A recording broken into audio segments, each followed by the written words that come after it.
Rangga. Kakang. Kakang. Rangga Pala. Kakang Wibisana. Rangga Pala.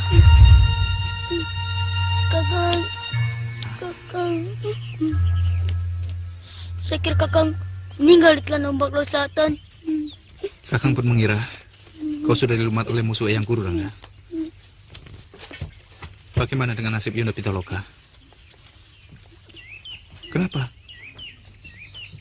Yunda tewas? Yunda Pitaloka dibawa lari oleh temannya Aki. Aki siapa? Durgalapati, Kakang. Durgalapati? Rangga Pala!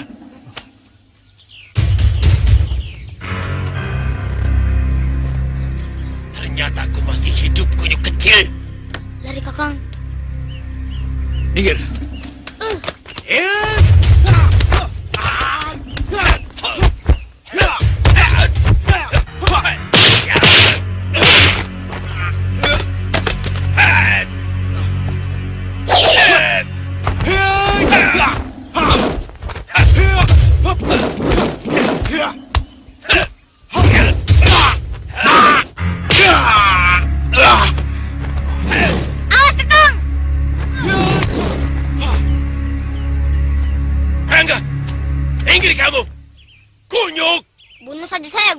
Daripada guru membunuh kakak saya. Minggir! Aku tidak pernah keberang tanggung terhadap musuhku. Hei! Rangga tidak pernah menjilat ludah kembali. Silakan, guru. Dasar anak kunyuk!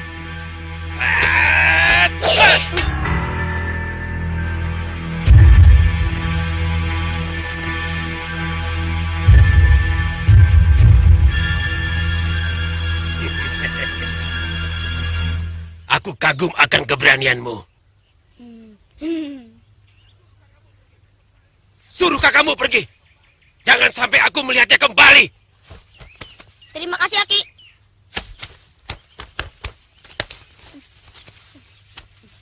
Ayo, dia suka menjilat ludah sendiri. Ayo, cepat. Dan, ini buntalannya ketinggalan. Ayo, Kakang, cepat. Rangga, dia itu pembunuh guru kita. Nanti kita bicarakan. Yang penting kakaknya pergi dulu dari kelipatan ini. Ayo cepat pergi.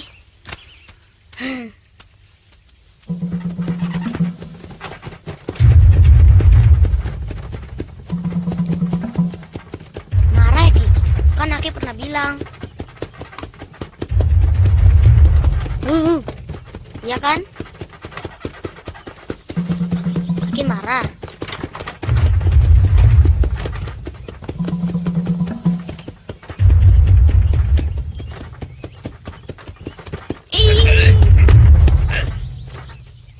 Marah ya?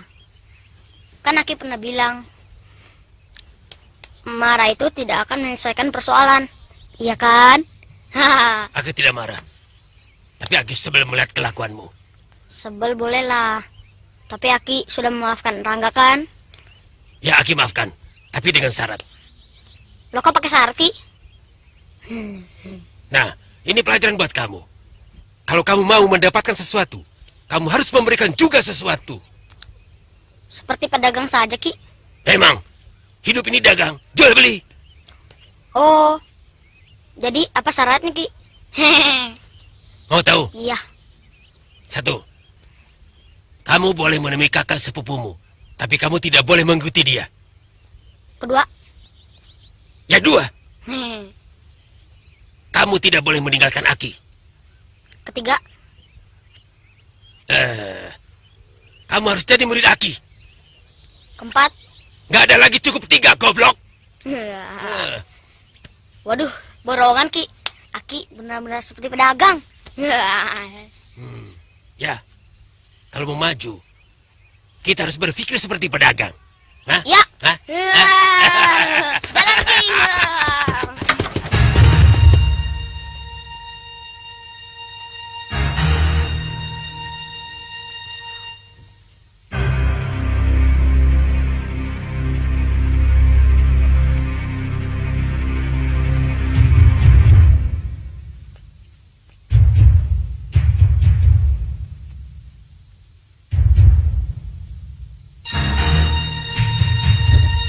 Bagaimana Dimas?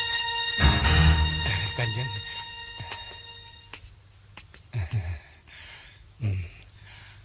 Maaf Kanjeng Adipati. Saya sudah tengok keluar. Belum juga datang. Jangan-jangan dia tidak datang.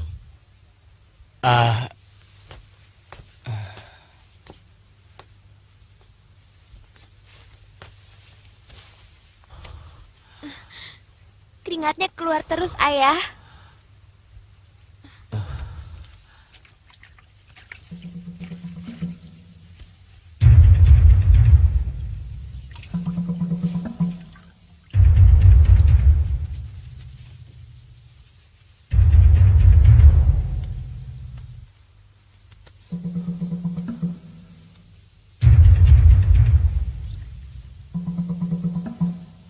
Jaga ibumu baik-baik.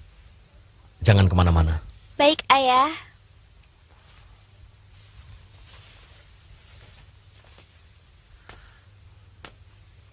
Sampai sekarang belum juga muncul. Seharusnya disusul, Dimas. Jangan-jangan dia takut tidak mampu mengobati. Tidak mungkin Kanjeng Adipati. Saya sudah membuktikannya. Obat yang dia berikan kepada saya benar-benar mujarab, ampuh. Baru tadi malam Nyimas Lasmi bisa tersenyum kepada saya. Obat apa? Biasa Kanjeng Adipati. Obat. Obat anu. Loh, kamu ini bagaimana? Punya penyakit seperti itu kok diam saja? Sudah lama belum? Kira-kira sudah 3 bulan Kanjeng Adipati. Betul sekarang sudah sembuh? Ya, sudah Kanjeng, sudah.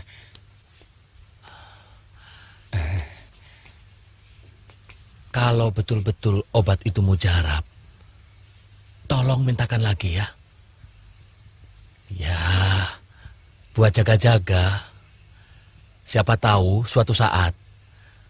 Tapi jangan bilang kalau aku yang minta ya. Oh, ya tidak Kanjeng.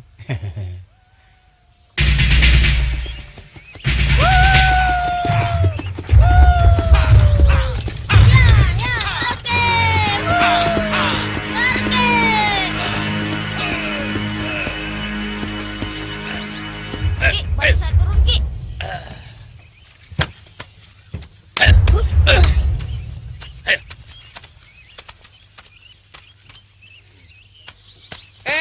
Mau kemana? Ada perlu apa? Aku dipanggil kemari untuk mengobati Gusti Permaisuri. Tunggu dulu di sini. Akan kami laporkan pada Gusti Adipati. Kalau sampai terlambat dan Gusti Permaisuri sampai, kamu tanggung jawab. Loh, kok jadi nakut-nakuti? Sudah, jangan banyak ngomong. Tunggu saja di sini. Silakan.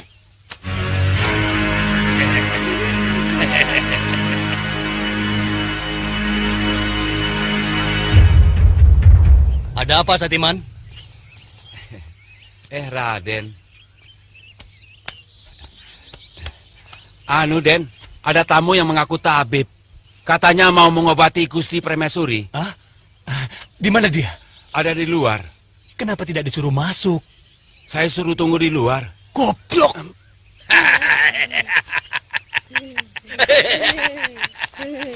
Coba kamu lihat tuh.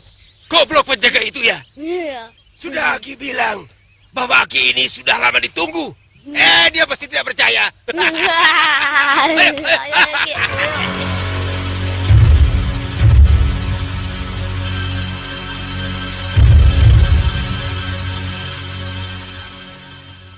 Kanjeng Adipati, ini tabib Jala Sutra yang saya ceritakan.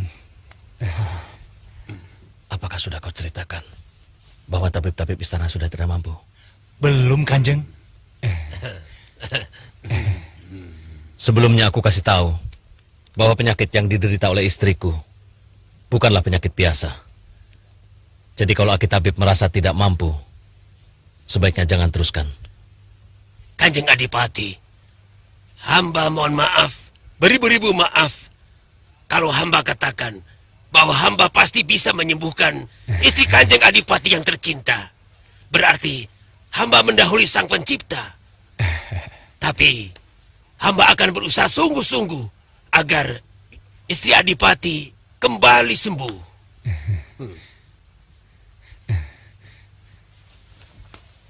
Silahkan, Ki.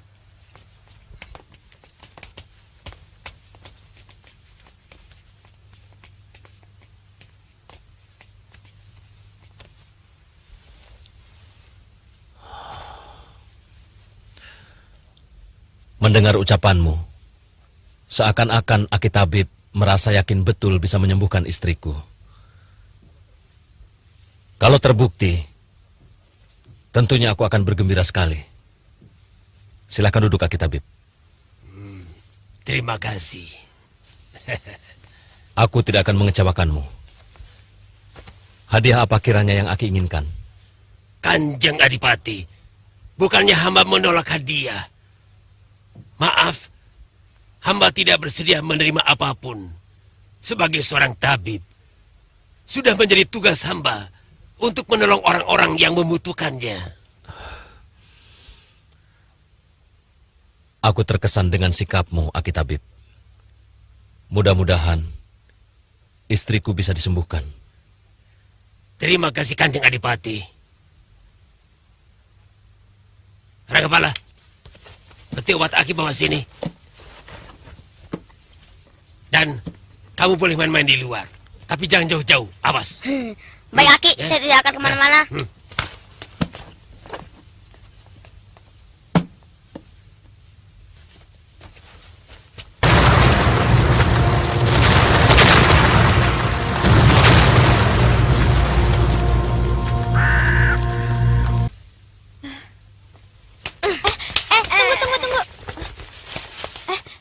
Itu bapak kamu ya? Iya, Kamu mau kemana? saya mau main di luar. Jangan, main sama saya saja. Saya banyak mainan. Nggak mau. Uh.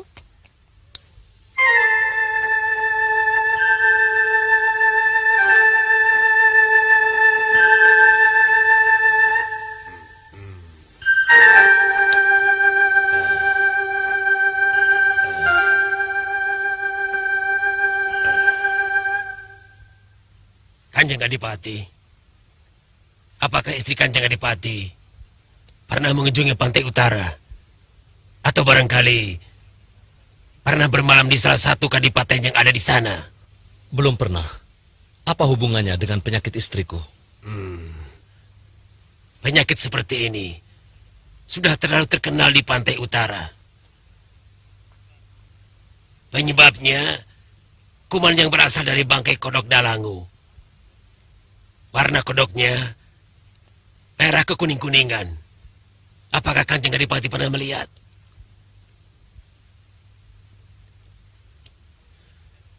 Kalau tidak segera diobati, hari demi hari, tekanan darah istri Kanjeng Adipati akan semakin tinggi. Karena pembuluh darahnya tersumbat oleh kuman itu.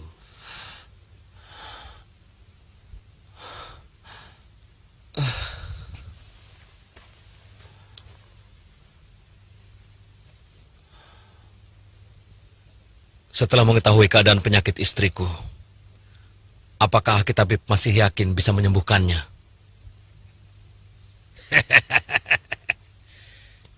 Kalau hamba sudah bisa menguraikan penyebabnya, berarti hamba sudah mempunyai obat penawarnya.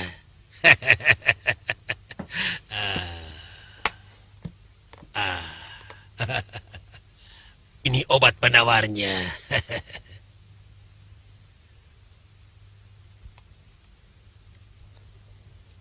Membuka mulutnya pun dia tidak mampu. Apalagi menelan obatmu. Kanjeng Adipati, percayalah, nanti malam hamba akan mengobatinya. Ini bukan yang pertama kali hamba mengobati penyakit seperti ini. Aki tabib, jangan kecewakan harapanku.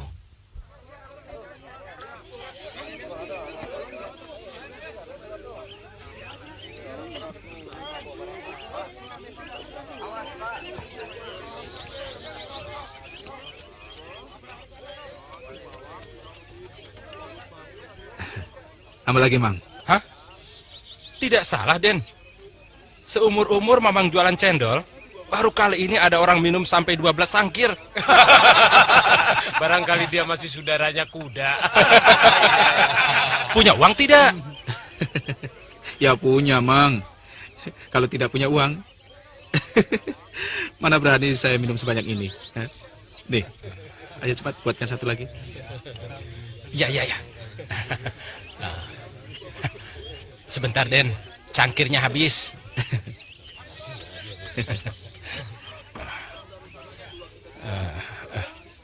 Maaf, Den. Kalau Mamang boleh tahu, tapi ini bukan soal uang. Melainkan, kenapa Raden minum bisa sebanyak ini? Apa karena haus, enak, atau barangkali bikinan Mamang nikmat ya? Kalau Mamang tanya begitu, saya jadi bingung, Mang. Kalau saya jawab tidak enak, nanti Mamang marah, ya kan? Tidak. Kalau memang tidak enak, bilang saja tidak enak. Jangan marah lah, Mang. Saya kan guyon. Sebenarnya, sudah 2 hari saya tidak makan, Mang. Oh, jadi Aden ini kelaparan. Pantas.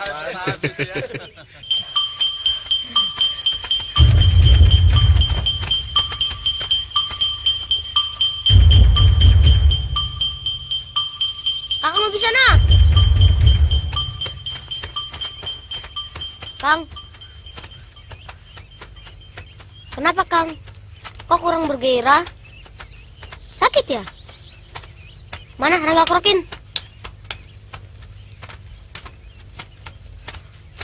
Rangga tahu Kakang marah sama Rangga, iya kan? Rangga hanya menuruti apa yang telah dinasihatkan oleh kedua orang tua kita, bahwa kita harus berbakti pada orang yang telah menyelamatkan kita dan menolong kita. Tapi dia telah membunuh guru kita dan mencelakakan kita, Rangga. Kakang benar. Tapi Rangga merasa berhutang budi pada Aki. Seperti Rangga berhutang budi pada Eyang Astagina yang telah memberikan kita ilmu.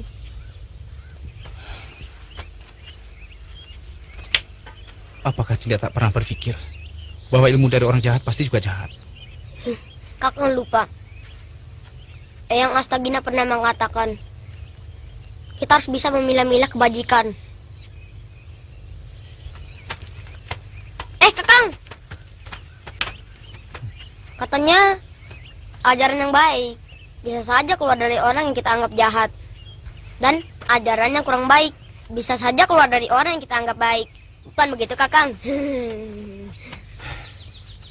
Tapi itu ajaran orang-orang tua, Rangga. Biasanya anak-anak sosial kita lebih sering terpengaruh buruknya daripada baiknya. Kakang sangat mengkhawatirkan Rangga menjadi penjahat. Kakang jangan merendahkan Rangga. Rangga selalu berusaha untuk menjadi anak yang baik. Mudah-mudahan Rangga sanggup untuk tidak ikutan minum arak, tidak ikut-ikutan berjudi. Jangan khawatir. Rangga akan selalu berusaha, Kakang.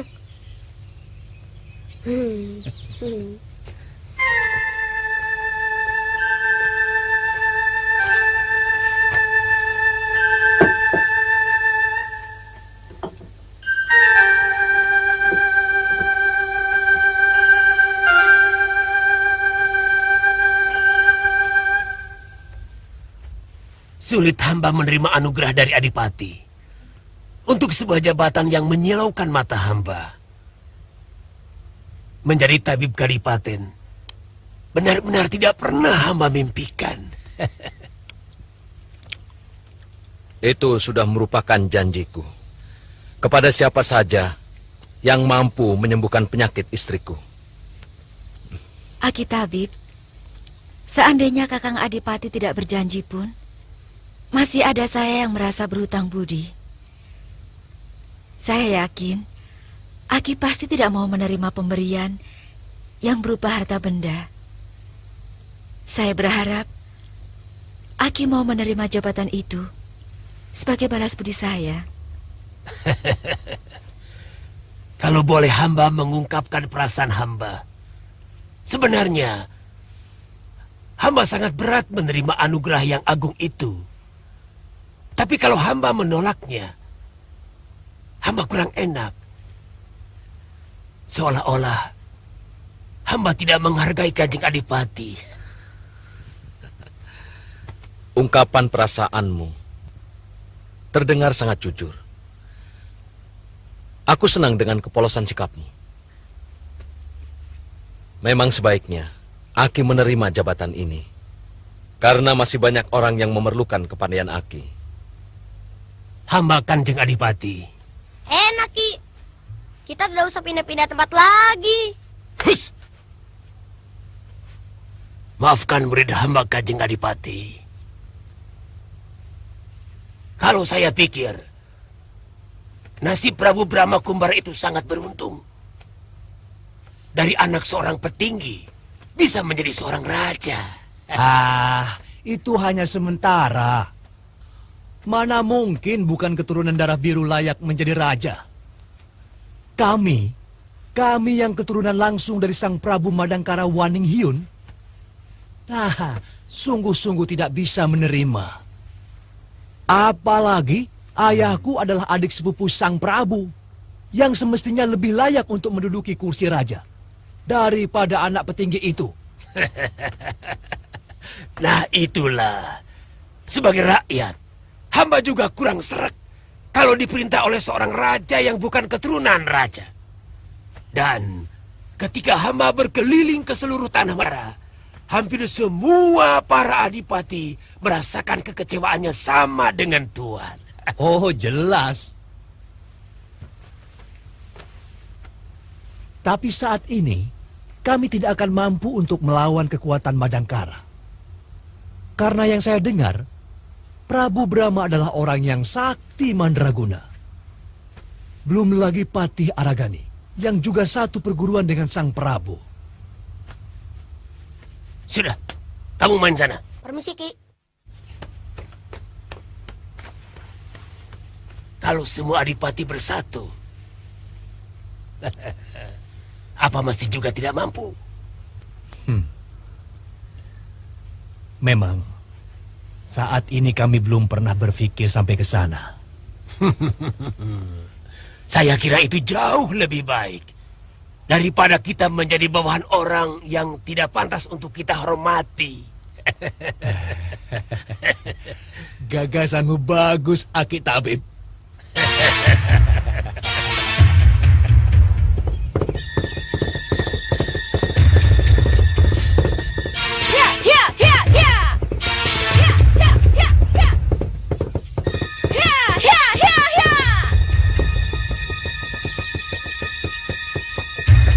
Permisi. Ya.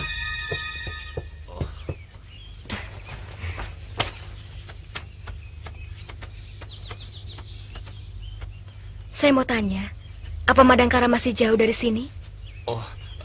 Kurang lebih sehari lagi perjalanan. Ikuti saja jalan ini. Dan Ayu dari mana?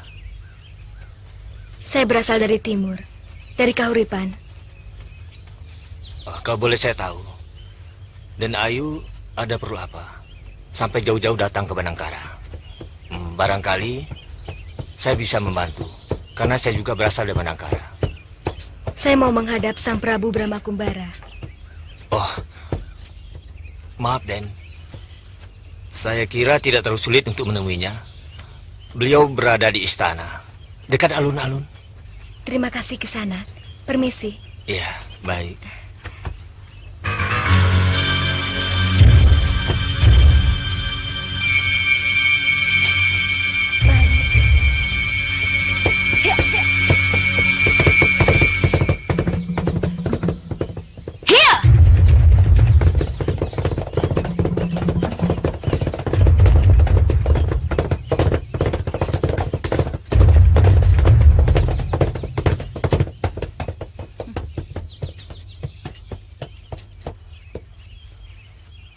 Mau apa kau menemui Brahma Kumbara?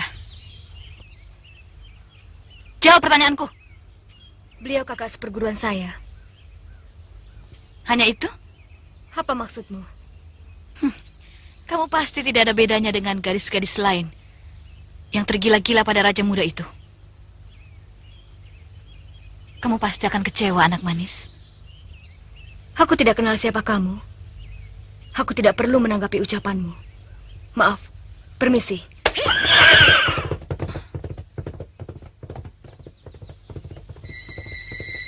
Aku tidak akan pernah rela pada siapapun yang berani mendekati Brahma Kumbara.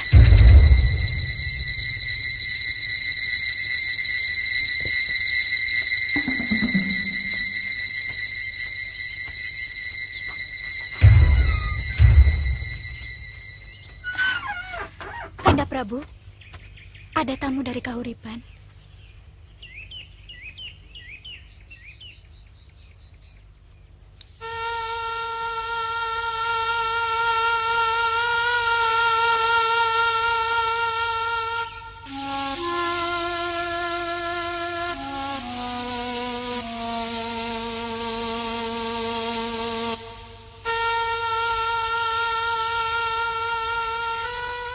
Sembah hamba Kanda Prabu.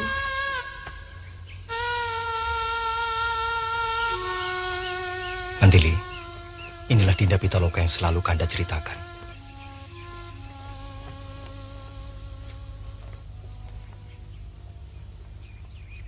Saya tidak mengira kalau Dinda mau berkunjung kemari. Maaf kelancangan hamba Kanda Prabu.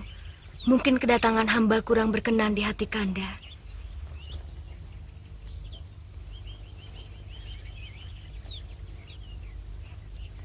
Mari Dinda. Kenapa Dinda berpikir seperti itu? Saya sama sekali tidak merasa terganggu.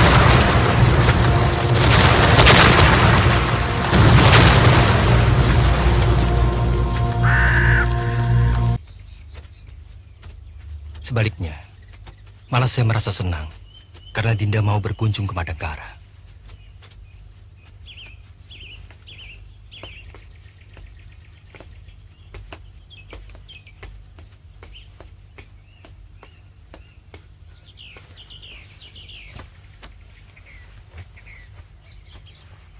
Kanda Prabu,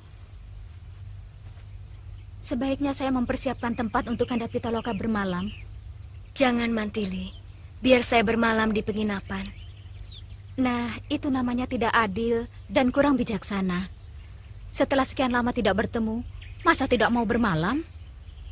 Saya kira Kanda Prabu pun tidak akan berkenan kalau Kanda Pitaloka tidak bermalam di sini. Betul, Dinda.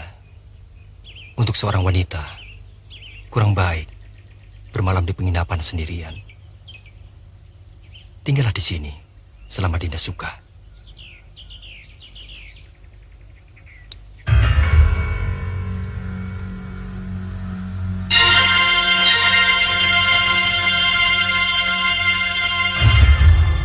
Laut, gelombang tinggi, goa. Di arah mana, Guru? Di tempat matahari tidur. Jauh. Saya tahu tempatnya, Guru. Goa Pantai Selatan di kawasan Madangkara. Saya harus mendapatkannya, Guru. Mungkin kau bisa mendapatkan dia. Tapi firasatku, kau akan mendapatkan mara bahaya. Guru, apapun bahayanya, akan saya lawan Guru. Buat apa lagi, Surah? Sudah berapa puluh wanita yang kau taklukkan?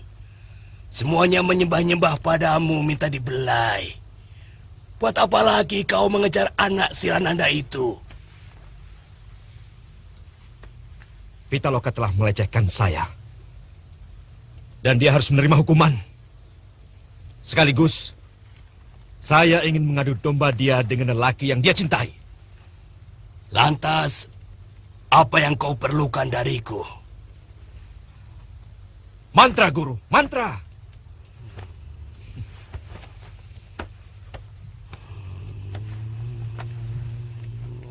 Untuk membuat dia tergila-gila pada si Brahma, orang yang dicintainya. Kenapa harus begitu? Sekali mendayung, 2 pulau terlampaui. Brahma yang akan menanggung semua risiko yang saya lakukan pada dia, Pitaloka. Kau memang binatang.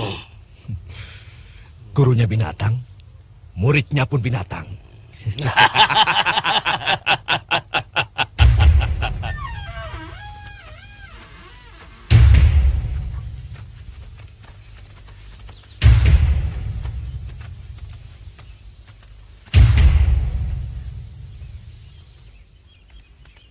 Kalau ada persoalan yang sangat pelik,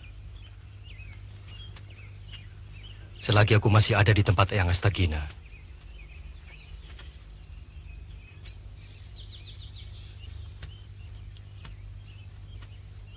salah seorang dari kalian boleh menyusul.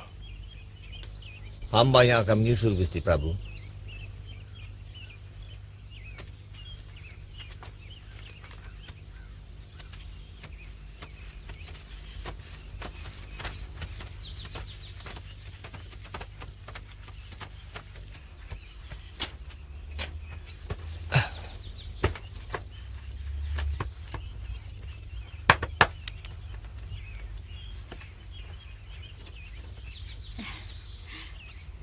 Kakang Brahma, saya titip salam untuk Eyang Astagina.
Alangkah bahagianya burung ini, Kanda Prabu. Bisa terbang bebas, berkejar-kejaran memadu kasih.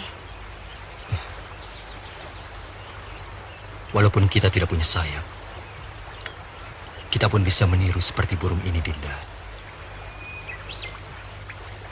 Saling berkejar-kejaran. Dan Jangan diteruskan, Kanda. Saya mengerti maksud Kanda. Kalimat seperti yang akan Kanda ucapkan lebih enak dirasa daripada didengar.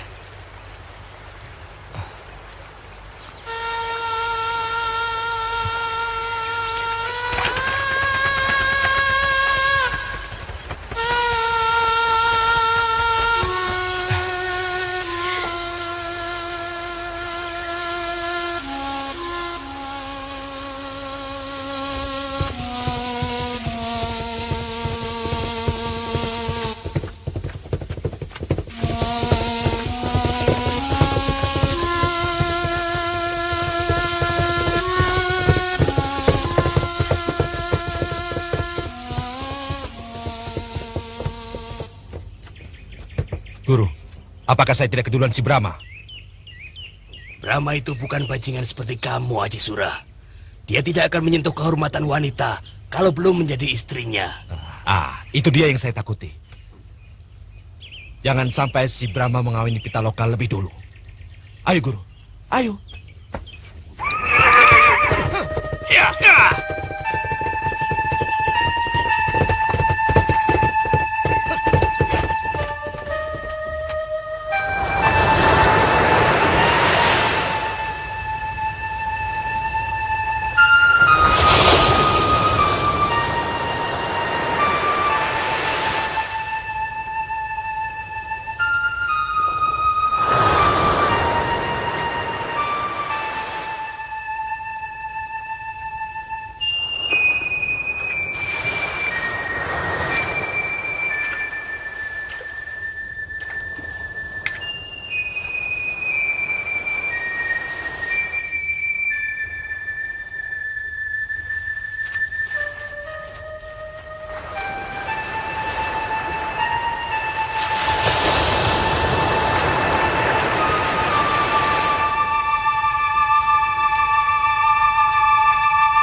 Semoga rohmu tenang di alam dewa, adikku.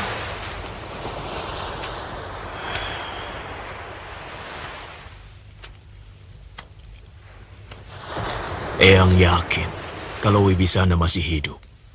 Tapi entah di mana.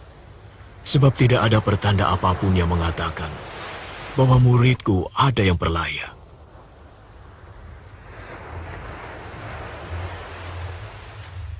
Saya percaya, Eyang.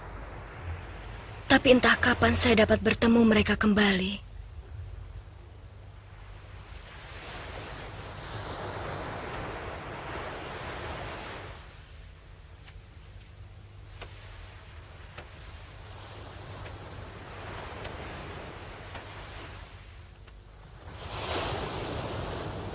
Pitaloka.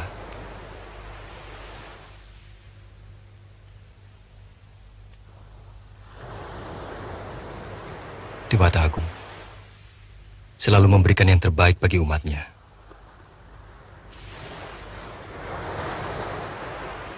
Mudah-mudahan secepatnya kita bisa bertemu dengan kedua adik-adikmu.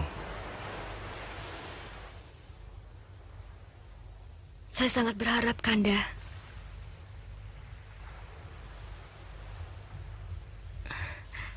Kanda jadi pulang hari ini. Kenapa, Dinda?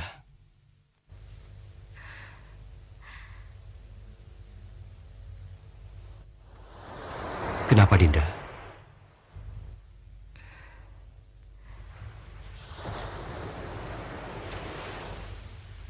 Tidak apa-apa. Sebenarnya, saya masih kangen pada Kanda.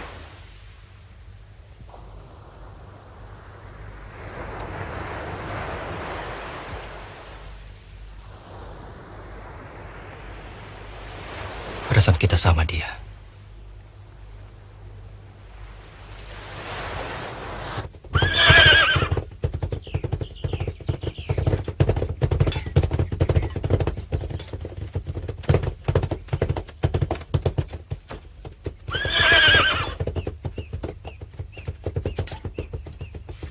Pitaloka, sebentar lagi kau akan menyembah-nyembah padaku.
Mungkin taman ini tidak seindah yang ada di Istana Kanda. Tapi sungguh, taman ini yang paling asri di Kahuripan.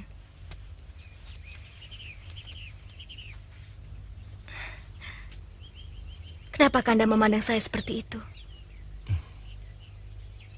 Tidak boleh? Boleh.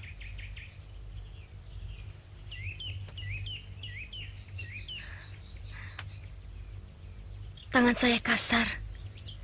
Tidak seperti tangan Mantili. Halus. Sebagaimana layaknya seorang putri keraton.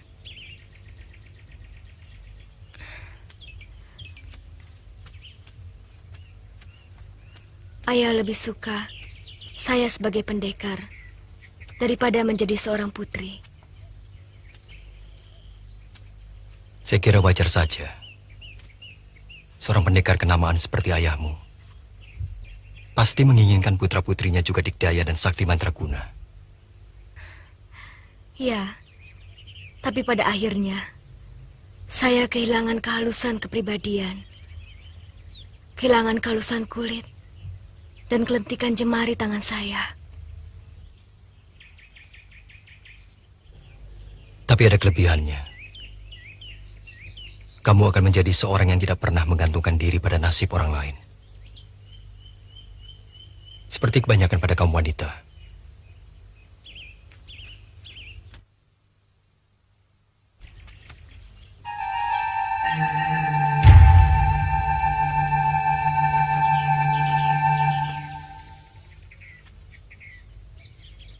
Bohong kalau ada wanita yang tidak membutuhkan pengayoman dari lelaki.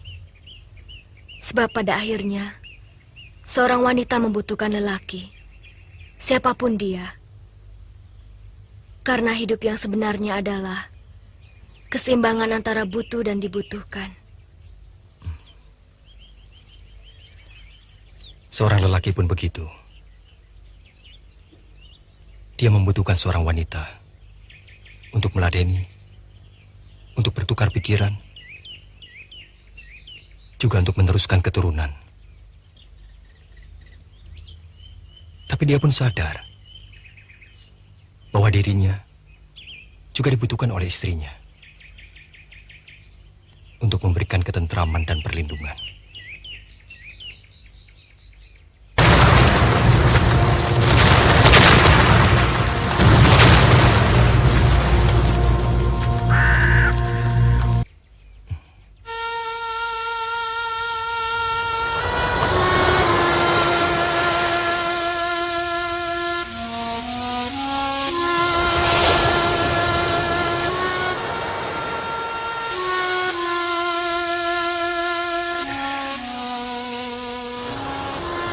Pitaloka. Eyang.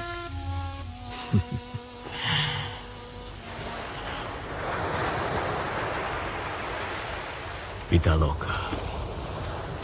Eyang mau pergi menemui Sawung Rawon, adik seperguruan Eyang, yang tinggal di seberang lautan, di negeri Swarna Dwipa.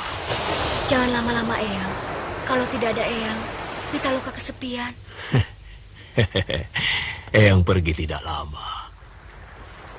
Hanya untuk menyempurnakan tahap terakhir dari kitab Patwaning Gumelar. Pitaloka, hati-hati, jaga dirimu. Baik, Eyang.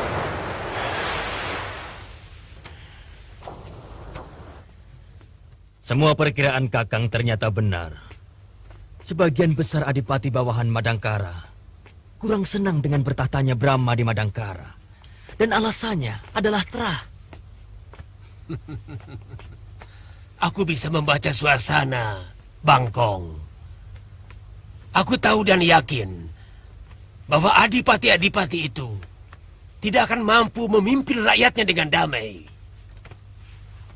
Mereka akan terus baku hantam untuk kepentingan pribadi masing-masing.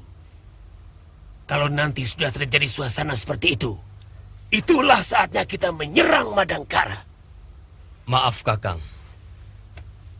Bagaimana kalau ternyata mereka bersatu? Tidak mungkin. Manusia-manusia yang mengaku berdarah biru itu lebih memikirkan kesenangan pribadinya. Mereka lebih pandai menghafal isi Kama Sutra daripada Weda.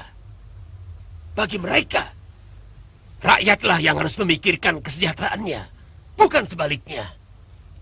Kalau begitu, saya kira yang penting sekarang ini, kita harus mencari pencetus dari persekongkolan ini. Harus ada adipati yang mau menjadi pemula. Itu urusanku. Tugasmu menghubungi para adipati yang sepaham dengan kita. Selanjutnya, aku yang main.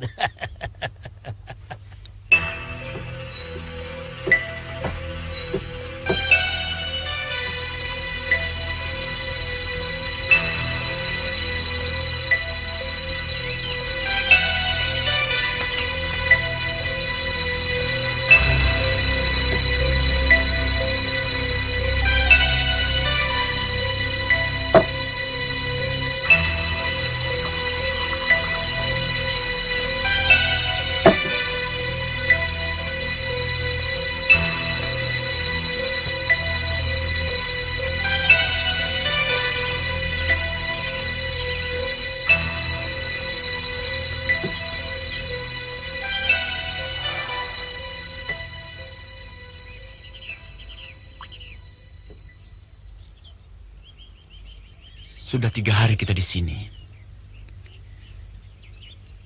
Tapi bajingan itu belum juga nongol.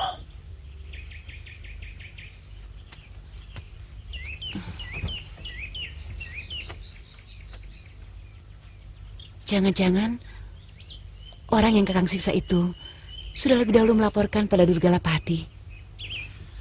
Karena kita mencari dia, jadi sengaja dia menghilang dari rumah ini.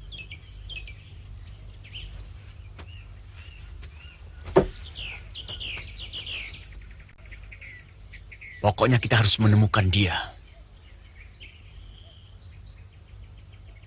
Ada 2 persoalan yang harus kita selesaikan.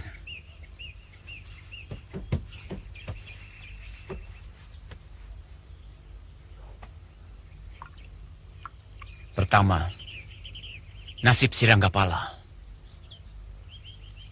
Kedua, merebut kembali keris pusaka Batu Bulan dan menyerahkannya kepada Eyang Reksadewa.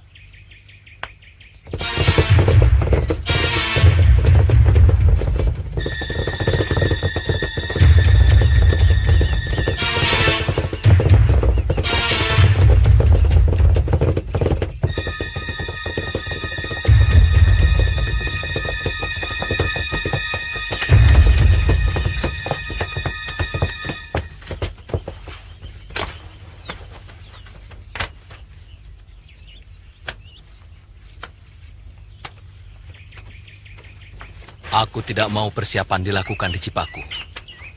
Jangan sampai terulang seperti kejadian di Kadipaten Bumi Alit.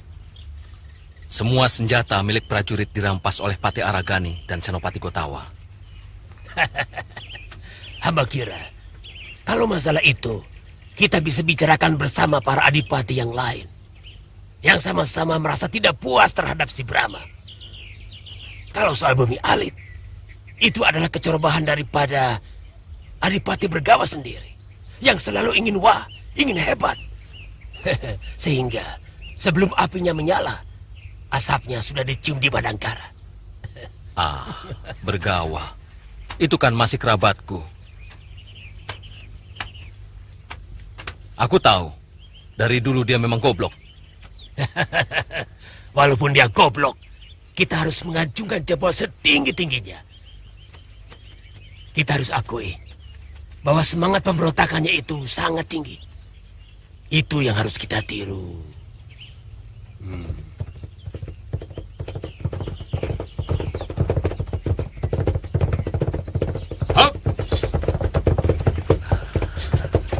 Saya tidak mengira Kanda Adipati datang secepat ini. Kanda, manusia itu yang dipegang adalah ucapannya, mulutnya. Kalau saya tidak datang hari ini, bagaimana penilaian Kanda terhadap saya? Mari, Kanda.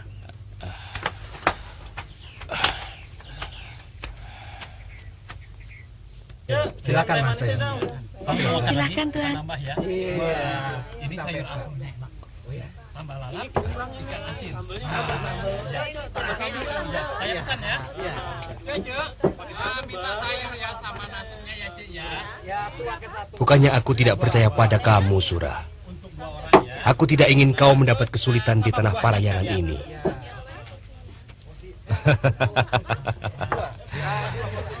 Saya bisa menjaga diri, Guru.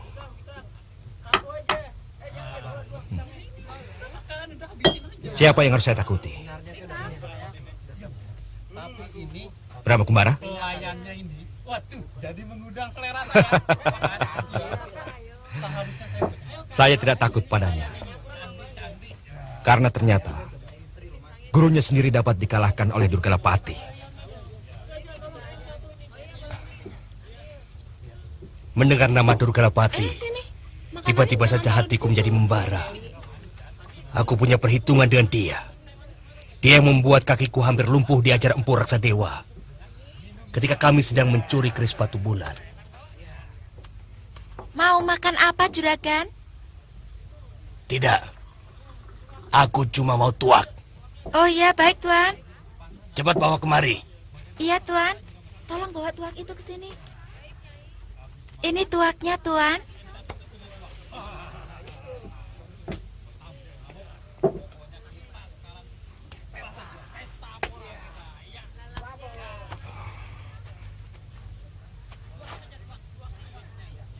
Kalau pagi-pagi kita berangkat, mungkin esok hari kita akan sampai di Gua Pantai Selatan.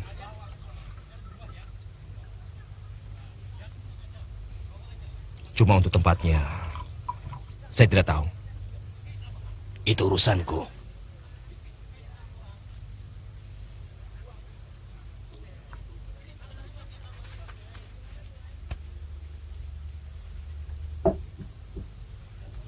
Guru yakin dia Pitaloka masih ada di sana. Pasu pengilonku tidak akan pernah meleset.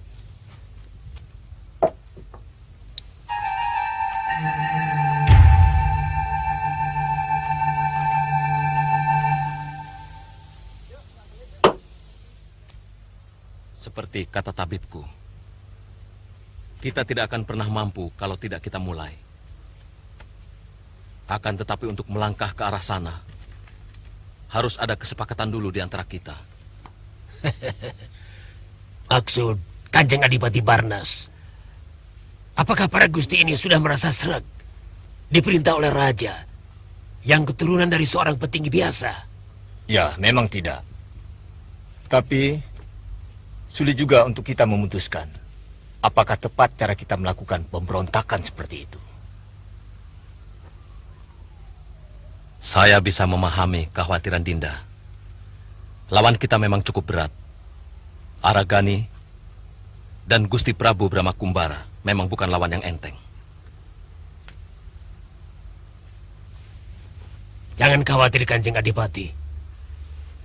Hamba mempunyai kenalan pendekar-pendekar tangguh di tanah Pesundan ini. Bahkan, banyak di antara mereka punya ilmu yang lebih tinggi dari si Aragani. Jangan bergurau, Tabib. Gerakan ini yang akan menentukan nasib kita di masa yang akan datang. Sungguh, hamba tidak berguru, Kanjeng Adipati. Karena hamba seorang tabib, maka hamba kenal dengan mereka. Banyak di antara mereka yang berhutang budi pada hamba. Karena hamba sudah menyelamatkan jiwa mereka. Maka hamba rasa, kalau hamba minta tolong, sulit untuk mereka menolaknya. Nanti dulu. Maaf, saya belum begitu kenal dengan Kisanak. Apa untungnya Kisanak membantu kami? Ini pengabdian saya pada Kanjeng Adipati Barnas. Hanya pengabdian? Tentu saja tidak. Sebagai abdi, hamba juga mengharap kenaikan pangkat. Sekarang, hamba hanya sebagai tabib di Kadipaten. Apa tidak mungkin nanti kalau hamba akan diangkat menjadi tabib Istana Madangkara? Bukankah begitu, Kanjeng Adipati? Kanda Adipati, saya bukannya meragukan kemampuan Kanda berdua. Saya pun perih melihat raja dari Madangkara, bukan dari terah kita. Tapi marilah kita lihat keadaan yang sebenarnya. Tentu yang kita lihat adalah kesalahan apa yang diperbuat oleh pemerintahan Brahma Kumbara. Pilih kasihkah dia? Adilkah dia? Bodohkah dia dalam memutar roda pemerintahan? Kalau mau jujur, tentu jawabnya tidak. Sebagai raja, Brahma hampir sempurna. Dia sangat adil membela rakyat kecil dan perlakuannya terhadap kita. Keturunan Prabu Madangkara Waningyun sama sekali tidak ada rasa benci. Bahkan tidak ada secuil pun rencana sang Prabu untuk mengganti para adipati dengan orang-orangnya. Jadi saya ingin bertanya, apa alasan kita sehingga ingin memberontak? Kakang Adipati Karangtirta, mengembalikan kejayaan Trah itu bukan semata iri, tapi kewajiban suci. Jadi pemberontakan kita adalah pemberontakan suci, perang suci. Dan semua arwah leluhur kita pasti akan membela kita. Jangan semuci suci, itu tidak baik. Kenapa tidak Kanda lakukan sendiri sewaktu orang-orang Kuntala menguasai negeri ini? Karena penguasa Kuntala berdarah biru. Aku lebih rela. Omongan apa itu, Barnas? Itu ucapan yang tidak bermoral. Jujurkah kamu kepada hatimu?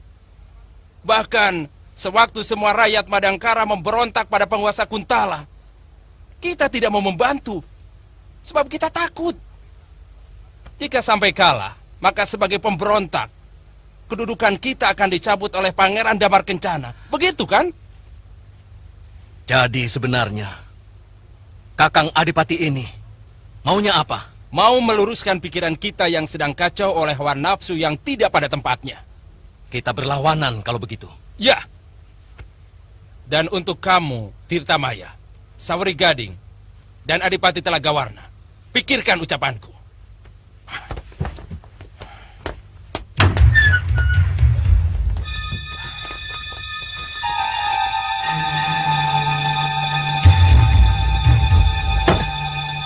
Kurang ajar. Mereka bisa membocorkan niat Kanjeng Adipati ke Madangkara. Bagaimana pendapatmu? Hanya mulut orang mati yang bisa diam.